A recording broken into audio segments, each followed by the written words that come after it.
On today's World Insight, back on the diplomatic track, top Chinese and U.S. diplomats set to meet face-to-face in Alaska Thursday this week. Could they see eye to eye on climate action? And a yawning divide between wealthy and poor countries over vaccination efforts, with zero vaccine rollout among the poorest nations. Could China-U.S. cooperation help bridge the global COVID vaccination divide? The virus hunter, Ian Lipkin, with some answers. Drop all those barriers and think about what is best for humankind, what is ethical, what is appropriate.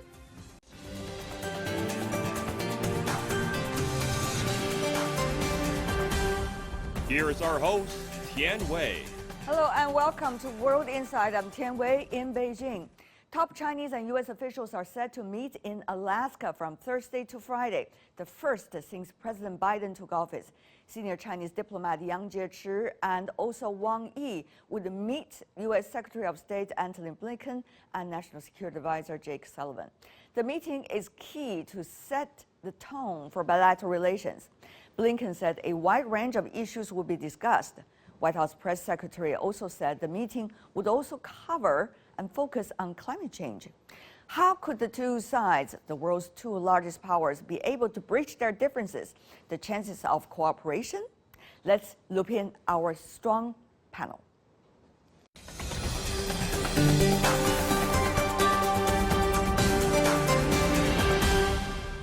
For more on China-U.S. cooperation on climate change, at least the possibility of it, joining us in New York, Jeffrey Sachs, professor and director of the Center for Sustainable Development from Columbia University. Good to see you, sir. In Boston, Michael Medling, the deputy director of the Center for Energy and Environmental Policy Research at the Massachusetts Institute of Technology. In Washington, D.C., Wu Changhua, executive director of the Professional Association for China's Environment. Last but not least, in Beijing, Ma Jun, director of the Institute for Public and Environmental Affairs and founder of the Blue Map app. Welcome to all of you. What a strong panel. I'm very excited about this discussion. Let's start from what China just experienced. Mr. Ma, particularly, tell me more about the challenge of sandstorms China is witnessing this week, and how is this going to help people understand better about the issue of climate change? I hope that this can serve as a warning sign. You know, we better not to allow any crisis to pass without really reviewing the root causes. Mm-hmm. I think, but you know, on this, it's the what's the correlation between this and global warming? We have to seriously review that. Right. Professor Sachs, for the United States, it's a different thing. 1.9 trillion U.S. dollars relief package has just been, in fact, approved. And how will this, in a way, help the administration to re-streamline the policies related to U.S. infrastructure building and many other things, including commitment to climate change? Tell me more about that. President Biden has proposed a two-stage process for our budget. The 1.9 trillion that was just passed is really a rescue package or a relief package for the unemployed, for cities that have fallen behind in revenues, for getting the vaccination campaign expanded, for people who are really hurting. Yeah. It's not yet the next phase, which is the so-called recovery package, where President Biden will propose probably a roughly equal-sized package, around $2 trillion, though over a somewhat longer period of time, for investment in green recovery, for investment in renewable energy, smart grids, and other parts of the transformation to a zero-carbon economy. President Biden, thank goodness, is committed to decarbonize the U.S. economy. Mm-hmm. Fortunately, the American people, because we are suffering the same kinds of huge shocks, whether it's massive forest fires or floods or extreme hurricanes or heat waves, all of this instability is very much in the mind of the American people right now, and they want an answer for the longer term. President Biden's determined to give that answer. So the next package will be focused on the long-term structural change for a clean, green economy. There seems to be a window of opportunity for both sides to really address it. Now, we are looking at this week, huge agenda, China-U.S. strategic dialogue later this week. Are they going to have some common ground nailed down in terms of climate change? There's no question that, we saw this before the adoption of the Paris Agreement. Close cooperation of the United States and China was critical to get some other nations that were, let's say, potentially going to pursue their self-interest and not collaborate in the way they ended up collaborating, other major economies. It was really important to have China and the U.S. pushing very hard. And I think we wouldn't have had the Paris Agreement without that alliance in 2015 and 2014. And so I think it'll be really important to have it again. The question for me is, will other topics in foreign policy, in trade policy, et cetera, where there are disagreements, take the upper hand and derail what I think is a desire to cooperate on those issues where there are common interests. And that's, I think, really what we have to see and hope for the best on. Hope for the best. Is that also what you're thinking, Ms. Wu? I think the two definitely will keep talking to each other, at least giving the world the impression that the two are not really totally against each other. And the bottom line is a shared challenge, and so we have to figure out how to work with each other. But in reality, I don't think the two will be able to find enough common ground to really work closely together, but rather we have to compete. And each of the countries probably have to invest in technology, innovation, industrial policy, and literally compete with each other. But, ideally moving towards the same direction, which is net zero carbon emissions by mid-century. That's the only hopeful thing, actually, we're looking for. Okay. So it seems that the stage has been set. Let's discuss the juicy details. Professor Sachs, going to you. When we talk about climate change, that's a global aspiration to control it and to reduce the effect of it. However, what exactly can be in the discussion notebook between China and the United States when it comes to climate change? That probably is the real thing we need to work out now. To you, are there a list already of items? I think the first point is for us to share the goals and a timeline so that by mid-century, we and the rest of the world, not just China and the United States, but Europe and the other regions of the world, are going to decarbonize. This is what is needed for global safety.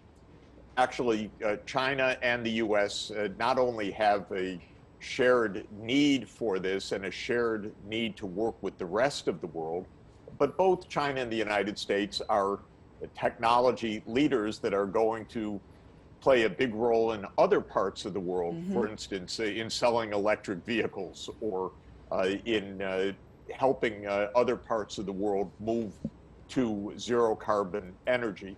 So I think that this is a worldwide effort where the two largest countries have a common need and a common interest. Of course, there will be some competition, but I actually think there will be cooperation in the end. Part of what is happening right now is a lot of tough talk coming from the United States and a lot of posturing. But actually, we have so many problems inside the United States that we have to heal. There's no place for real global conflict or instability. And I think that this is generally true around the world. We have so much work to do to make the planet safer, to stop this pandemic, to green the economy, to stop environmental destruction. It's a big challenge, and we really don't have time for Cold Wars or any other kind of conflict. So I'm a bit more optimistic. There's a lot of heated rhetoric. Half the United States is very ignorant of geography and reality and history anyway, so you have to give us time to get this right. But Right. I think we can cooperate. Mr. Macklin, to you, what is the thing on that list that can be termed as common ground, China-U.S., in terms of climate change, that they could bring it up this time in Alaska, probably, or if not having enough time, next time? I shared Professor Sachs's optimism. I think ultimately the common interest in dealing with this problem, I mean, we have to remember, significant domestic political pressure from important constituencies, from the public at large, to deal with this issue. And we know we cannot do so unless the two largest emitters take a leadership role on this challenge. There are issues that are really difficult to do. I think, talking about carbon constraints, talking about policies that impose significant costs in certain sectors of the economy, those very quickly escalate protectionist debates, jobs, competitiveness, etc.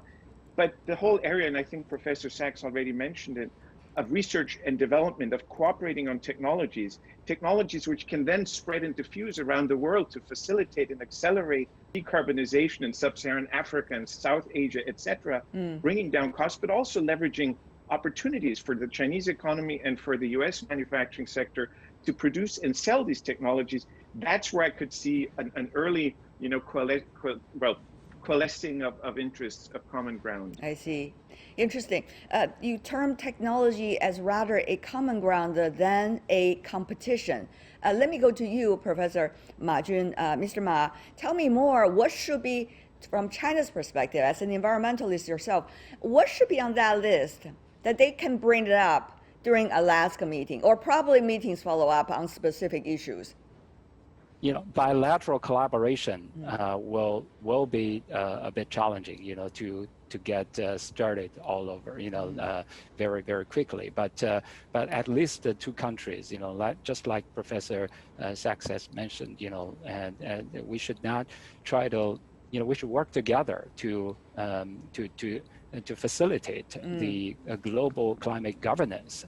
During the Trump administration, he did really obstruct, totally undermine the global governance. And in many meetings on specific issues like green trade policy and green finance, basically it was impossible for the rest of the countries to even talk about this because of the opposition from the U.S. side. I think that should first, totally change. The two countries momentum should change, try to be, right? Yeah, very active participants in this process and lead the process.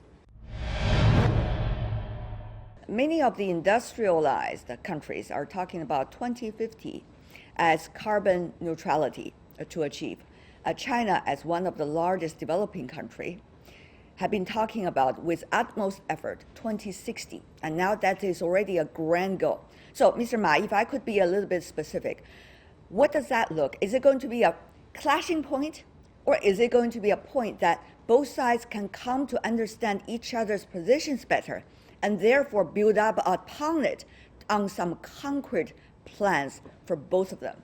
Yeah, we have to recognize in the current, dynamic, political dynamic in America and in China, there will be, potential conflict, or different opinions that we have to manage. This is because the U.S. has already, I think, committed to 2050, and China's carbon neutrality will come 10 years later. And last time when we had a discussion with Professor Saxon, he mentioned that China, he hoped that China could also go, carbon neutral by 2050, just like America and many other countries. Since you talk about the Professor Sachs, I would like Professor Sachs to respond to that. Even though the U.S. has been committing to 2050, party politics changes in the U.S. sway the agenda about climate change so much. We have witnessed that already. So the U.S. also has a credibility issue in front of the world, also toward China, of course. So tell me more about how do you see the 2050, 2060 issue, the different timetable, and the U.S. credibility issue? let me say, first of all, that China announced something very important in recent days, in addition to the 2060, and that is that it is going to stop building coal plants in the Belt and Road countries.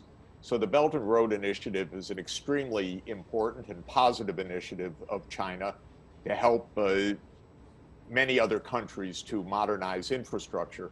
And a lot of us had concern that as part of that, there were new coal plants going up. But China very rightly said that it's going to focus on renewable energy, on clean technology in the Belt and Road Initiative. This is a huge plus. When it comes to 2050 and 2060, I'm just a huge China optimist, because China does everything faster than anyone else and faster than anyone expects. So I believe that because of China's excellence in technology, the way that China has lowered costs in photovoltaics and in wind power, China's expertise in large distance transmission of power, China's leadership in the future electric vehicles, I think China's just going to come to do this faster than it seems right now. 2050 is realistic. Okay. So just put me down as an optimist that China's going to get there by mid-century, because it's just mastering the key technologies: 5G, renewable energy, long-distance transmission, smart grids, electric vehicles, battery supply chains. These are the components of success, and China's going to be strong in all of them. Okay. But what about the U.S. credibility issue? Well, my country is half crazy. You have to understand that. We've been battling this issue for 30 years. You know, the U.S. grew up as a petrostate. We have powerful oil interests, powerful coal interests. Right. For a long time, of course, nobody knew or understood climate change. Once it became understood, we still had powerful lobbies. Companies like ExxonMobil and Chevron were so powerful politically that no one could talk to them. So they just said, we don't care, we want to make money. And this was true politically for a long time. But I think that this is over. These companies are shrinking now. Their political weight is shrinking. Okay. I think that reality is leaving this Republican Party oil lobby behind. Trump was kind of the last gasp of it. He tried very hard to make as much pollution as possible and to build as much oil, gas, coal, fracking as he could, but no one listened because it isn't bankable anymore. It just isn't profitable anymore. So I think that reality is catching up with the United States, which often takes a long time, but I think it's happening now. Right. Mr. Macklin, U.S. also has been talking about the industrial policy. How will this likely to be new industrial policy have an impact on the U.S. Agenda, implementation of the agenda? And how will this help the U.S., from your perspective, sir, be able to understand where China is coming from in a way, and be able to communicate better in that sense, at least, if not cooperation? Mr. Macklin. Well, generally, I think that sort of the disdain for industrial policy that was common, you know, some say part of the Washington consensus 10, 20 years ago, that's largely evaporated, I think. I'm German. You probably hear that I have an accent. And speaking of industrial policy, you know, it was Germany and some other European countries that invested very heavily in renewable energy technology. Right.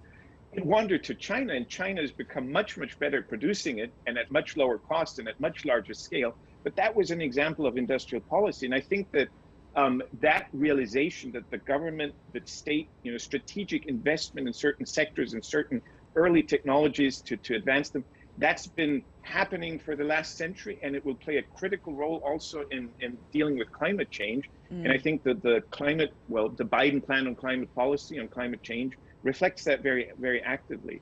So strategic investment, a lot of R&D activities, looking, of course, also at the job side of things, but also looking at competition, at competitiveness of U.S. manufacturing in these sectors and how to strengthen that, which, as I hinted earlier, also has a risk there, because that brings back sort of this competition side, whereas I was sort of trying to emphasize that innovation and cooperation on innovation is really a gift to the whole world, and innovation cannot be undone. Even after an election where, let's say, potentially in 4 years or in 8 years, we get a swing again on the political side. The innovation is there. And that's, I think, what we've also seen in Texas and in other states. You know, once renewable energy technology becomes competitive, that's there to stay. So it's really, really important, I think. So may I invite every one of you to give me a 40-second answer? I know it's so hard because it's such a complicated issue. Just what do you expect your side to do, and what do you think the other side should do? 40 seconds, every one of you. Let's start from Ms. Wu. Just to put all the tough issues on the table, keep the conversation going, and trying to figure out to find a middle way. Okay, and the question is how, right? Mr. Meckling, please. Well, I would go back to what I said earlier and really sort of urge both sides to look at the common ground and the common interest, which is very evident. And it's so clear here. We cannot solve the problem without these two important actors working together. Yeah. And have that sort of take precedence over the many, many other issues on which there are disagreements, in which there are narcissisms from each side. But I think ultimately, you know, again, I really hope that the global interest of dealing with climate change can prevail here. Mr. Ma? Yeah, I hope that you know, both sides can recognize that that the two countries, there are many, you know, sectors and stakeholders already, you know, been working together even during the Trump administration. Right. And you know, all these major companies like Apple, Dell, like Microsoft, Levi's, Adidas, and even Amazon and Procter and Gamble. You know, we work together to try to create you know, standards for green supply chain. And on the finance side, you know, the rising transparency in China also make it possible to rate the environmental credit for millions of factories. So there's a real possibility to create a global digital solution to really transform the global, you know, manufacturing, sourcing, and investment, and ultimately consumption. So I hope the two sides can seize this opportunity. Okay, last but not least, Professor Sachs. Well, I think that it's quite clear that we're not going to succeed alone, and we're not going to succeed if there's a lot of tension. So I think the main goal, I hope, in this first meeting is lower the temperature, stay off Twitter in general. That would be my hope, and have a good, serious discussion. Two very important countries, serious people meeting, a lot of common ground that they can find, and I think it's time, after years of craziness and instability, to get back to seriousness, and that's what I'm hoping for and looking forward to in Alaska. Jeffrey Sachs, Ma Jun, Michael Meckling, last but not least, Wu Changhua, thank you so much for your contribution to this very interesting discussion. Thank you, really appreciate it. And you're watching World Insight with me, Tian Wei. Coming up in the program, a yawning divide between wealthy and poor countries over vaccination efforts, with zero vaccine rollout among poorest nations in the world. Could China-U.S. cooperation help bridge the global COVID vaccine divide? The virus hunter, Ian Lipkin, with some answers next. I got very sick. It's, you know, there are many people who never fully recover. Welcome back. This is World Insight with me, Tian Wei. With more than 2.5 million lives lost and over 120 million confirmed cases worldwide, the pandemic rages on amid mass vaccination efforts. As wealthy countries snapped up COVID vaccine supplies, at least 47 poor countries in the world have not had even one jab. Since U.S. President Joe Biden took office on day one, an outbreak containment plan has been his focus. Last Thursday, he signed a $1.9 trillion American Rescue Plan to deliver relief and recovery from the pandemic to the Americans. Meanwhile, China has administered nearly 65 million vaccine doses as of Sunday. Meanwhile, the country has been donating and exporting vaccines to countries, particularly developing countries, around the world. meanwhile also participating in the contribution of COVAX. The pandemic is a key topic in China-U.S. talks in Alaska. What are the chances of cooperation on vaccine distribution and pandemic prevention? I talked to Ian Lipkin, an epidemiologist at Columbia University who's also known as the virus hunter. He visited China early last year to help contain the coronavirus. He did contract the virus last March and recovered later. He has a lot to say and to share. Let's listen in. I remember dearly 1 year ago, our conversation. At the time, China was still suffering tremendously from the COVID-19 pandemic. In the streets where we walked, it was totally empty. Well, I got COVID in March in New York, not in China, but in New York. And I got very sick. There are many people who never fully recover. Even those people who don't have so much lung damage that they wind up on ventilators in hospitals. There are people who have long lingering fatigue, mental dysfunction, all sorts of other problems that we don't yet fully understand. Now, do you think with vaccines and everything, do we have the luxury to talk about an end game? I don't think that this is the time for us to relax completely. So until the entire world is vaccinated, no one anywhere is really safe. This is one of the reasons why we're making such a strong effort to push for vaccines in the developing world. And there are literally 150 vaccines that I know about, probably 20 that could be used in the developing world, and I'm very eager to see them used in that way. The other problem that we're going to have is that this virus has the ability to adapt to wild animals and domestic animals, so that even if we erase it from humans, it will still be lurking in the animal kingdom, and it can come out at any time. So we will need to be vigilant. So relaxation is something that is going to be relative. Will we move back toward a normal life? Yes, we will. I think that what we are going to find is that as more and more people are vaccinated, the risk of becoming infected with certain kinds of activities, concerts, sporting events, going to restaurants, will be less. So we will move toward normal. But I'm not sure that we will ever return to the sort of innocence that we had in 2018. What about the situation inside the United States? 500,000 deaths, a very sad number. With the very proactive measures taken by the Biden administration, how fast can we expect shall I say, herd immunity? I think you're accurate in saying that the Biden administration is taking this very seriously, and we have dramatically increased the rate of vaccine production as well as the rate that we are vaccinating people. We hope that by summer, the majority of our population will be vaccinated and that we will achieve the immunity we need to dramatically decrease the number of people who are infected. It's a race because at the same time we're trying to roll out these vaccines, we have new variants that are emerging that may in fact evade these vaccines. So there will almost certainly be a requirement to update these vaccines on an annual basis. We have been hearing a lot about whether China and the United States should cooperate. What's your take? I think that we do need to cooperate. We, for example, have been working with Professor Ludahai in Sun Yat-sen University.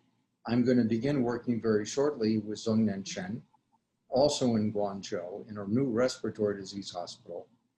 We are also working with people in Brazil and Mexico and Indonesia, all over the world, trying to find ways to make the world a safer and healthier place. China is now a very wealthy country. I know this is not something that people like to talk about, but it's important that some of the people who are wealthy in China develop the same sort of relationship to giving, to philanthropy, that we see in the West. And I would like very much to reach out to my friends in China and ask that they support this work, not only in China, but around the world. I remember dearly you told me about your story with Dr. Zhong Nanshan. Your friendship dated back years ago. You were in China, you carried with you in your bag the test kits that you want to provide to your friend Zhong Nanshan, and you were with him when Wuhan was experiencing a great challenge of COVID-19, and he was among the top experts the Chinese government tapped into. How would you describe this kind of scientists helping each other? I had several close friends. So when I first went to China in 2003, it was at the invitation of the Minister of Science and Technology, who's now retired from that position, Minister Xu Guanghuo, who still remains a very close friend, as does his whole family, including his daughter, who's a scientist, Bing. She's also a wonderful friend of mine. And of course, Chen Zhu, who then was vice president of the Chinese Academy of Sciences, then became Minister of Health, and is now head of the Red Cross, Red Crescent. And of course, Gao Fu, George Gao, who's director of the CDC. Zhong Nanshan is, he's a special person because he's a clinician. He sees patients, he understands what's necessary, and he's a treasure. He's somebody who is in his 80s and is still working very, very hard to improve the healthcare of people in China and around the world. Now, what Nanshan believes is that we need to focus primarily on respiratory diseases. These are the ones that can spread most easily. And I agree with him. That is a wonderful place for us to start our focus. There are so many other threats we need to be concerned about too as well, Tian. So we have threats to food security, viruses that kill fish, antimicrobial resistance, which makes many of the drugs that we use to prevent infection less helpful, less effective. And then of course we have other diseases like HIV, influenza, things that we don't even know about that are continuously emerging. We want to make sure, he and I, all of us, that nothing like SARS-CoV-2, like COVID-19, ever happens again. The best way to do this is to establish a global network where anytime there is a cluster of people who become ill, there's a team that becomes aware of this.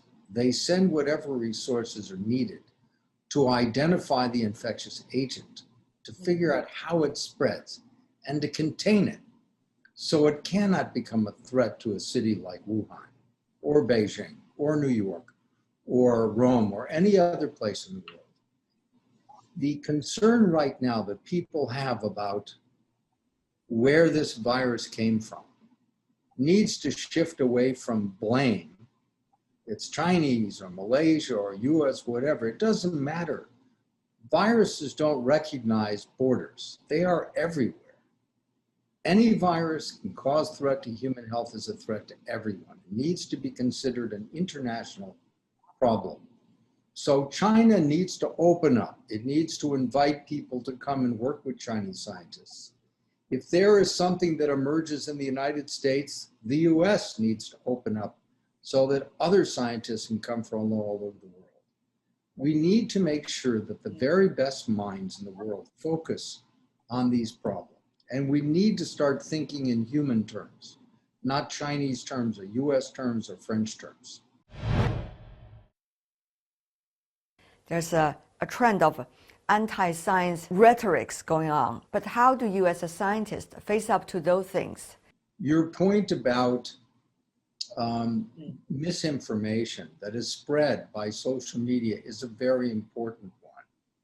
As you know, with editing and artificial intelligence, you can completely change what someone has said and make it sound as though they're saying something which is completely opposite to whatever it is they mean.